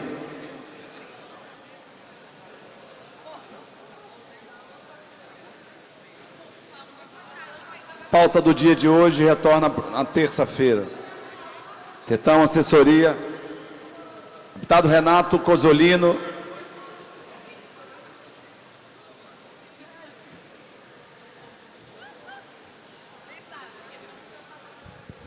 Senhor presidente, primeiro pedir desculpa, meus nobres companheiros, eu não sabia que a sessão estava para acabar. Realmente eu não sabia. Se eu soubesse, isso não teria... Mas a culpa não foi minha, essa sessão já estava aí há muito tempo rolando. Eu fiz o último comentário, eu joguei o último dardo. A culpa não foi minha, eu falei por os últimos 2 minutos. Mas eu queria primeiro, presidente, passar a palavra aqui para a deputada Alana Passos, que pediu a parte dela, mas sem antes saudar a presença de todos aqui na casa. Hoje foi um dia difícil, né, Alana? Um dia que a gente teve que tomar decisões difíceis, mas eu acredito que especialmente para os pessoal aqui do CEAP, eu fiquei imaginando o que eu estava fazendo há 16 anos atrás. E eu estava sendo alfabetizado, ou estava, sei lá, na 4ª série, 5ª série. Então eu fico imaginando o que vocês estão fazendo por 16 anos. E é uma loucura. Então, assim, mesmo sem conhecer a fim do que está acontecendo, uma espera de 16 anos, isso é uma crueldade. E eu falo isso aqui sem nenhuma... Eu não conheço muitos que estão aqui, mas eu me solidarizo só de ver a placa ali de 15 anos de luta. Então, assim, 16 anos esperando para chamado para um concurso que você passou, isso é uma crueldade sem tamanho. Mas, dito isso, queria passar a palavra para a deputada Alana Passos. Boa tarde, presidente. Boa tarde, deputado Renan Ferreirinha. Queria agradecer aqui pela parte. Claro. Vou ser breve nas minhas palavras. Como sargento do Exército Paraquedista, hoje, 22 de outubro, é dia do paraquedista. E assim como eu sei que aqui na casa também tem muitos seguranças, paraquedista de ontem, de hoje e eternamente. Porque não existe alguém que já foi paraquedista. Quem sabe e é eternamente. Parabéns a todos os paraquedistas, seja do Exército, da Marinha, da Aeronáutica. Parabéns pelo dia do paraquedista. Obrigado, deputado. Parabéns, deputada Alana, pelo dia do paraquedista. Para quem conhece a sua história, isso é realmente algo muito marcante. Presidente, eu vou aproveitar a oportunidade de eu ensejo aqui, do presidente Renato Cozzolino, para falar um pouco sobre a Frente Parlamentar de Monitoramento do Regime de Recuperação Fiscal, que é uma frente parlamentar que eu tenho a oportunidade de presidir, e a gente vem fazendo uma série de ações com essa frente parlamentar. A primeira delas foi uma reunião com o Conselho de Supervisão do regime de recuperação, no qual nós nós ouvimos muito do Conselho a respeito de quais são as medidas que estão acontecendo e como que nós podemos avançar com isso. Tem diversas questões que o Rio de Janeiro precisa melhorar, medidas que estão infringindo o regime de recuperação fiscal que não devem ser esquecidas. Então essa é a primeira questão. A segunda é que nós teremos uma reunião com a Cefaz, a Secretaria de Fazenda, muito em breve, para tratar de alguns pontos muito importantes também do regime de recuperação fiscal, acontecerá na semana que vem. A terceira, nós teremos uma reunião junto, e nessa segunda reunião virá o professor André Marques, do INSPE, que é um dos maiores especialistas no assunto. E na terceira reunião, nós teremos uma reunião com a bancada federal para entender como que estão acontecendo as tratativas da Câmara Federal no que tange ao regime. Então, é uma frente parlamentar muito ativa, que busca cada vez mais trazer esse assunto à tona, mostrando para o Poder Executivo a importância que se deve ter e para o Legislativo também de assumir a responsabilidade que se tem. Hoje foi um dia difícil, hoje foi um dia de tomar decisões bastante difíceis nessa casa, mas nós também devemos lembrar dos avanços que estamos tendo, seja com o Poder Legislativo de forma geral, seja através de atuação fiscalizando o Poder Executivo, e a partir desses 9 meses de mandato, eu acho que os avanços estão vindo e nós precisamos sempre pensar no Rio de Janeiro melhor, mais justo, eficiente e desenvolvido para todos. Obrigado, presidente. Próximo orador inscrito é o nobre deputado Chico Machado. Não se encontrando presente, o próximo orador inscrito é o nobre deputado Luiz Paulo. O senhor dispõe de 10 minutos de tempo regimental.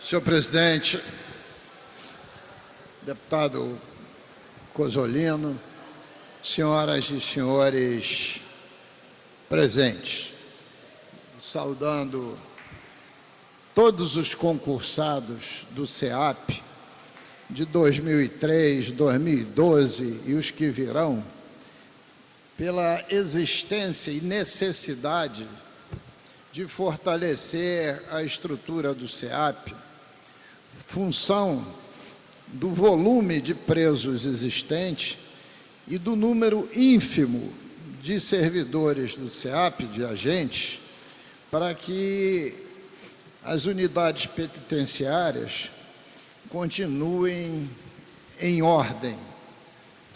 Então, senhor presidente, este tema é importantíssimo, porque concurso público, quando é feito, você mobiliza o cidadão para o mesmo. Depois que ele passa, seja ele da primeira leva dos chamados, ou seja, excedente, o que se espera, havendo vagas, é que se complete o quadro.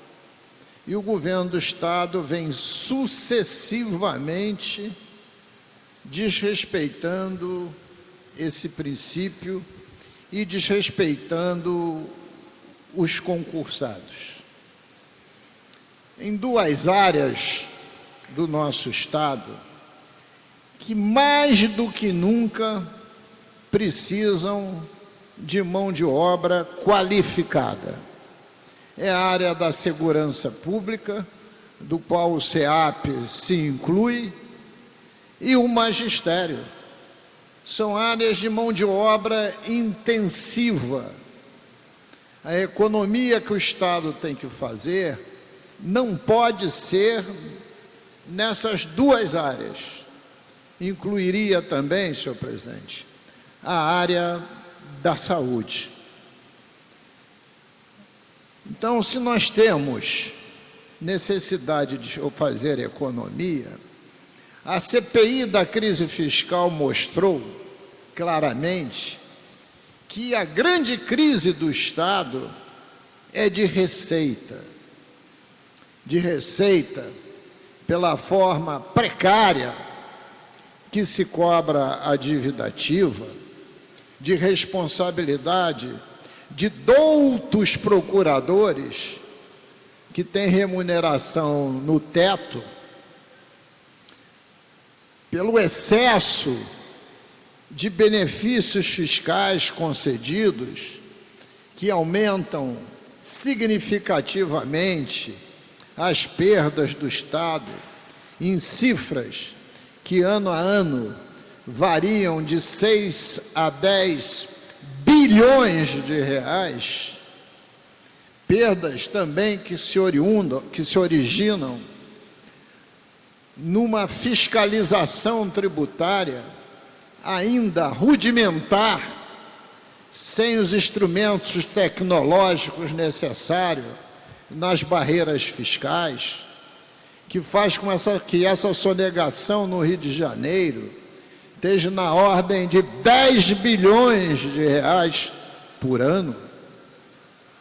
Se a gente examina esses números, os números das perdas que as grandes concessionárias de petróleo e gás impõem ao Rio de Janeiro pelos pagamentos a menor das participações especiais sobre a produção, por ausência de poder de fiscalização na metodologia de cálculo dessas participações especiais, pelo gás que é desperdiçado, reinjetado e não vira recursos de royalty participação especial, função de uma precariedade funcional da Agência Nacional de Petróleo e uma certa complacência da agência com as concessionárias de exploração de óleo e gás, entre elas a própria Petrobras. Aí estão as causas, entre outras, da falta de recursos públicos, que faz com que os quadros fundamentais e necessários da SEAP, da educação, da saúde, não sejam contemplados. Está aí o nó que esta casa tem tentado resolver. Este relatório da crise fiscal tem mais de 100 recomendações às diversas secretarias e os poderes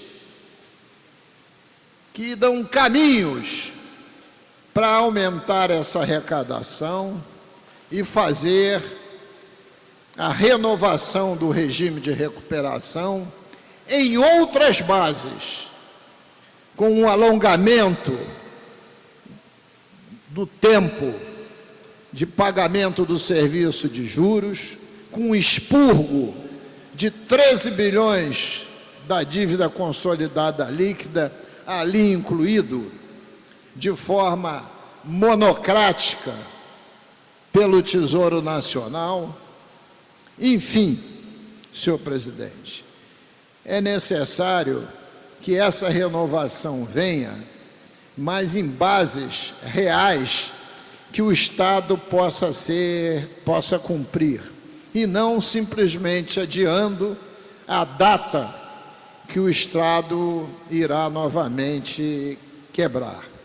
E estou me referindo a isso porque no debate do plenário de hoje, deputado Waldeck, parece que poucos parlamentares, diria poucos, se formam na área do direito e tinham lá como seus sonhos de formandos fazer concurso para a Defensoria, para o Ministério Público, para ser juiz, quiçá delegado, ou até mesmo auditor da Receita.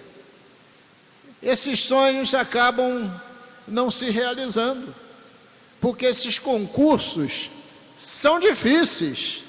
Aí se arvoram o direito de fazer duras críticas ao funcionalismo público, quando deviam procurar a cadeira de um psicanalista para resolver seus recalques pretéritos. E afirmo isso porque hoje está na moda todo mundo querer desqualificar o servidor público, esquecendo que o servidor público entrou para o serviço por concurso aberto. E tiveram que concorrer com muita gente para conseguir galgar um lugar de fazer parte do conjunto do funcionalismo público. Isso não caiu do céu no colo de ninguém. Ora, se você quer uma estrutura mais enxuta e mais qualificada, ótimo, aposte mais nas qualificações, premie melhor aqueles que produzam a contento. Mas não é desqualificando o servidor público que vai melhorar a prestação do serviço. E volto a dizer, a não ser em cabeça desvairada, é que é possível se imaginar privatização de presídios.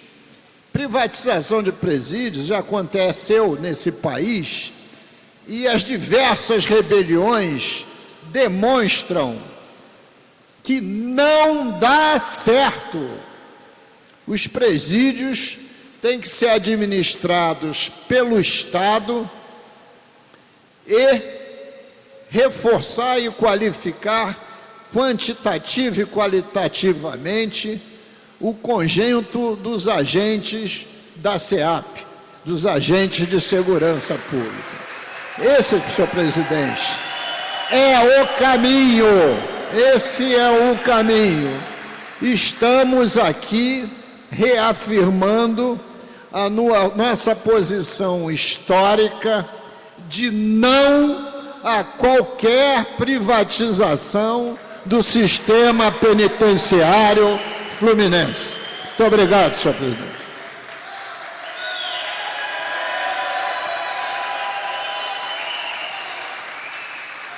Próximo orador inscrito é o nobre deputado Valdec Carneiro.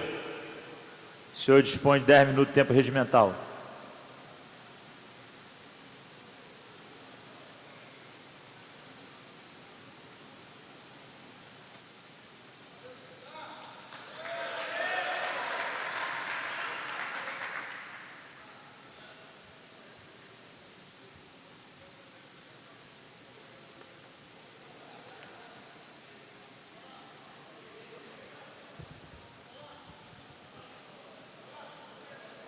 Senhor presidente, deputado Renato Cozzolino, senhoras, senhores que nos assistem pela TV Alerj, nos seguem pelas redes sociais, imprensa, trabalhadores e trabalhadoras desta casa e mais uma vez concursados da SEAP.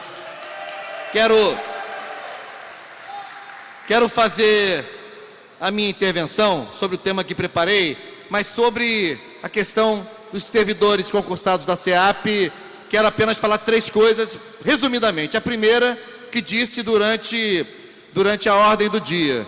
Nós estamos construindo uma solução com lastro legal, inclusive é um projeto de lei tramitando nesta casa, dialogando com todas, promovendo diálogo com todas as bancadas, porque este é um tema de interesse público, esse é um tema de interesse do Estado do Rio de Janeiro e é, sobretudo, um tema que fará justiça a vocês que estudaram, se prepararam, lograram êxito e agora devem tomar posse e exercer o cargo. A segunda coisa, quero também ecoar, né, o que disse o deputado Luiz Paulo, que me antecedeu aqui na tribuna. Não tem o menor cabimento que se institua uma política de privatização do sistema prisional do Rio de Janeiro. Não, absolutamente não. Isto é uma responsabilidade do Estado, do poder público constituído, que tem que ter a responsabilidade da custódia dos apenados e também do seu processo de ressocialização. Por isso que o terceiro aspecto tem a ver com a Fundação Santa Cabrini. O governo do Estado cogita transferir a Fundação Santa Cabrini para uma outra área diferente da SEAP.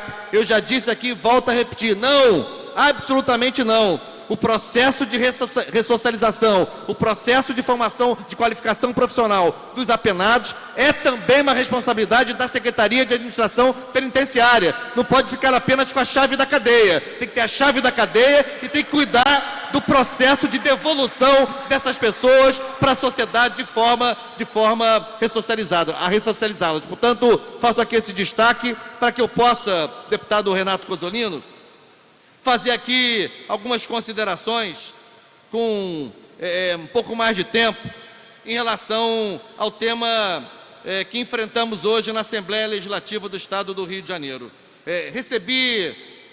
Conversei por telefone hoje com uma pessoa que Vossa Excelência conhece, que um ex-procurador-geral de Justiça do Rio de Janeiro, Antônio Carlos Biscaia, que foi inclusive deputado federal depois que se aposentou do Ministério Público. O telefonema do Biscaia foi muito importante para mim, porque conversamos muito sobre o que estava em jogo no debate que travamos hoje, na votação que enfrentamos hoje na Assembleia Legislativa. E ele me chamou a atenção, e eu comecei o meu voto falando sobre isso, que a Constituição de 88 nos deixou 3 legados fundamentais. Um deles são as liberdades individuais, por exemplo, a liberdade de se organizar, a liberdade de se reunir, a liberdade de se expressar. Segundo os direitos fundamentais, o direito à educação, o direito à saúde, o direito à habitação. E o terceiro legado, as chamadas garantias constitucionais. Então, direitos fundamentais, liberdades individuais e garantias constitucionais constituem o principal legado da Constituição de 88, que é o marco do processo de redemocratização da sociedade brasileira. E que são, ao mesmo tempo, os pilares do Estado Democrático de Direito no Brasil. Ora, o que nós estávamos discutindo durante a votação não era, em absoluto, a situação relacionada à culpabilidade ou inocência dos deputados presos. Até porque, para fazer um debate deste teor, primeiro, nós não somos o Poder Judiciário, mas, além disso, para fazer um debate deste teor, teria sido necessário que o conjunto de deputados e deputadas aqui votantes pudessem ter tido acesso, como eu tive, aos autos com mais de 3.000 páginas, relacionadas a cada situação, a cada caso individual. Por isso, o que nós colocamos em discussão e votação hoje aqui foi simplesmente saber, e não tem nada de simples, é um advérbio estilístico aqui, porque colocar em votação o seguinte: as prisões desses deputados observaram ou não observaram as garantias constitucionais que protegem o exercício dos mandatos na democracia. E por que essas garantias são importantes? Que são essas garantias que impedem, por exemplo, que um governador autoritário, quem quer que seja, em qualquer momento histórico, decida atuar pela cassação de um deputado só porque ele faz oposição no plenário da Assembleia.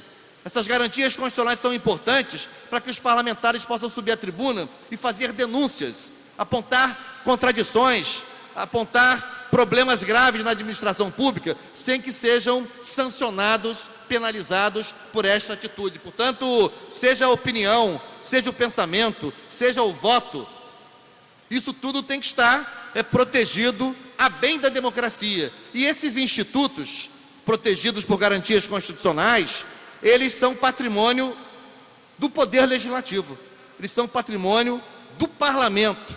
Na democracia é assim que funciona. Por isso que esta era a questão que estava posta, e por isso a nossa estranheza, quando o Supremo Tribunal Federal, no dia 8 de maio deste ano, recusou não uma, mas 3 ações diretas de inconstitucionalidade interpostas pela Procuradoria-Geral da República, que questionavam essas 3 textos de constituições estaduais que confirmavam essas garantias constitucionais.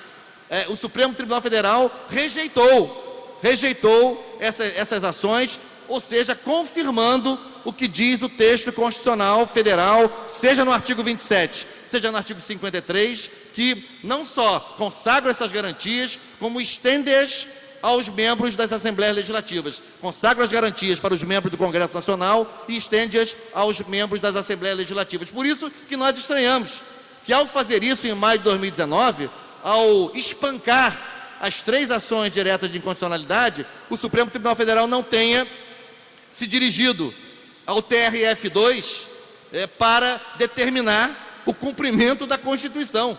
O STF é o principal zelador do cumprimento da Constituição. Ele deveria ter se dirigido, ato contínuo, a decisão adotada em 8 de maio, ao TRF2 para comunicar a necessidade, na verdade, determinar, não comunicar, determinar a necessidade de cumprimento do texto constitucional, confirmado pela decisão de 8 de maio.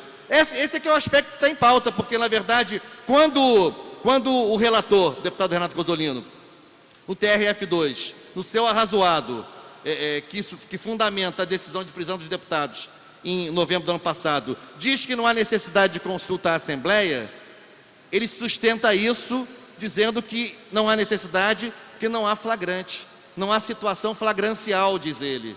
Ou seja, se não há flagrante, como determina a Constituição, não há necessidade de consultar a Assembleia. Só que a Constituição não diz isso. A Constituição diz o seguinte: os deputados em exercício de mandato, uma vez diplomados, não podem ser presos, salvo em flagrante de crime inafiançável. E neste caso, apenas neste caso, onde é cabível a prisão do deputado, é preciso consultar a Assembleia. Ou seja, em todos os outros casos, a prisão não é cabível. Ou seja, a Constituição diz, em outras palavras, que deputado não pode ser preso com medida cautelar, não pode ser preso preventivamente.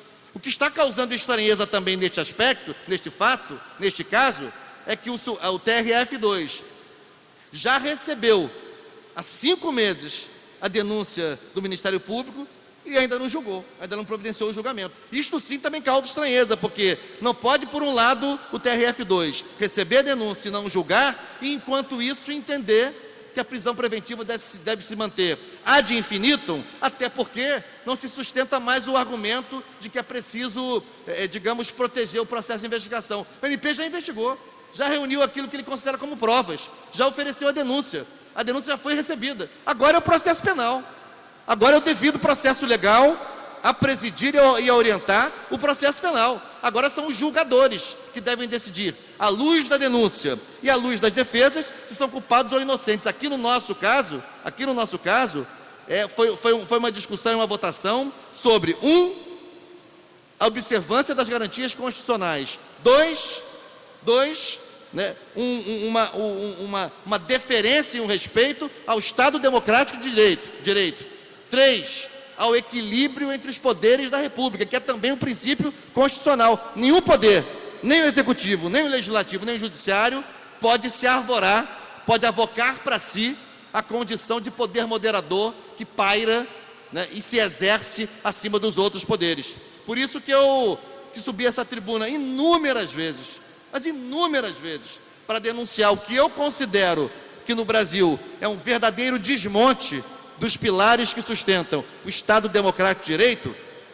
Não poderia, neste momento, me curvar a um fato, digamos, diante de um fato tão objetivo e tão claro, me levar em conta clamores e provocações, a meu ver, válidas e legítimas, porém pouco fundamentadas. Porque o golpe de Estado de 2016, que depois da presidenta constitucional, a prisão de Lula sem provas, até agora a forma de procrastinar e de contornar a elucidação do crime da Marielle e do Anderson, a tentativa de perseguir Glenn Greenwald, jornalista que revelou o verdadeiro conluio montado por setores do sistema de justiça brasileiro com finalidade política.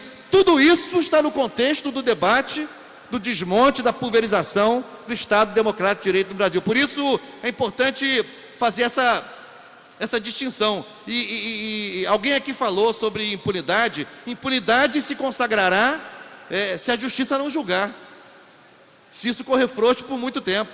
A justiça já pode julgar porque já tem a denúncia em mãos, já tem a peça acusatória em mãos.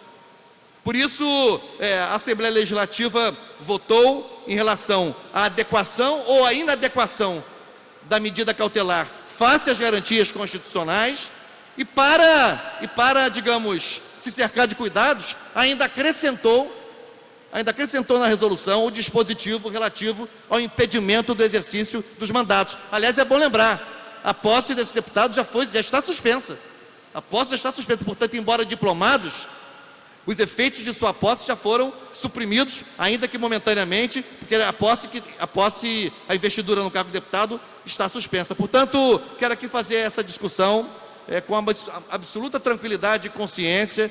Eu nunca vou me curvar a clamores quando estiver em jogo o Estado Democrático de Direito, quando estiverem em jogo as garantias constitucionais, os direitos fundamentais, as liberdades individuais, porque ou a gente tem firmeza e coragem e força para fazer esse debate e enfrentamento, ou perde a possibilidade, primeiro, de enfrentar esse estado de coisas, segundo, em qualquer outra situação em que o Estado de Direito for atacado, for violado, for ultrajado, a gente perde a possibilidade de denunciar e de debater nesse sentido. Por isso, faço aqui essa discussão, faço aqui essa reflexão, que tornei pública na forma de um artigo que foi publicado hoje mesmo. Fiz questão de publicar um artigo sobre esse tema que está circulando aí em grande escala, de maneira que a gente possa também provocar consciências, não necessariamente para que acompanhem o meu raciocínio, mas provocar consciências no sentido de que a reflexão coletiva se instale, seja provocada, porque é muito importante dizer que há 30 anos depois da Constituição de 88, nós estamos vivendo uma espécie de indigência do Estado de Direito, uma espécie de indigência constitucional, e o nosso mandato não vai dialogar, não vai tolerar, não vai flexibilizar todas as vezes que entendermos, que as garantias constitucionais, que o texto constitucional, que o Estado de Direito estiver sob risco. Muito obrigado.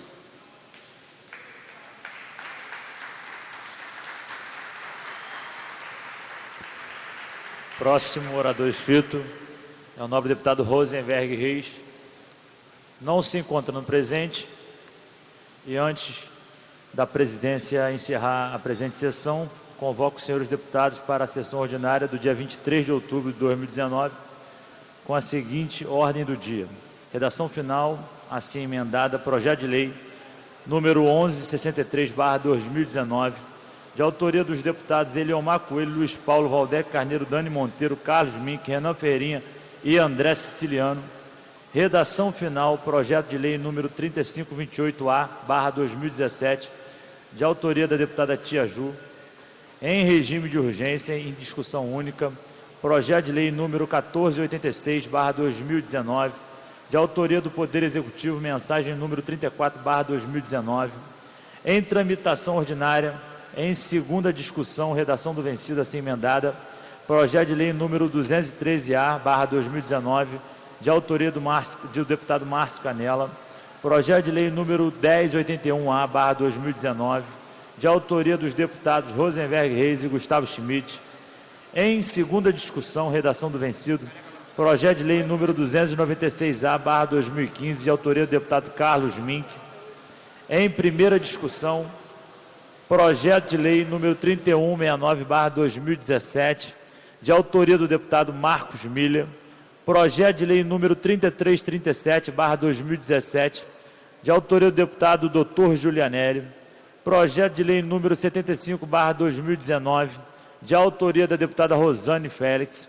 em votação, em segunda discussão, projeto de lei número 812/2018, de autoria do deputado Eliomar Coelho, em discussão única, projeto de resolução número 178/2019, de autoria do deputado Jorge Felipe Neto, projeto de resolução número 262/2019, de autoria do deputado Dionísio Lins, requerimento número 129/2019, de autoria do deputado Valdec Carneiro, requerimento número 152/2019, de autoria do deputado Carlos Mink, incluído na ordem do dia, de acordo com o parágrafo 3º do artigo 47 do Regimento Interno, em tramitação ordinária, em votação, em segunda discussão, redação do vencido, projeto de lei número 2291, dígito A,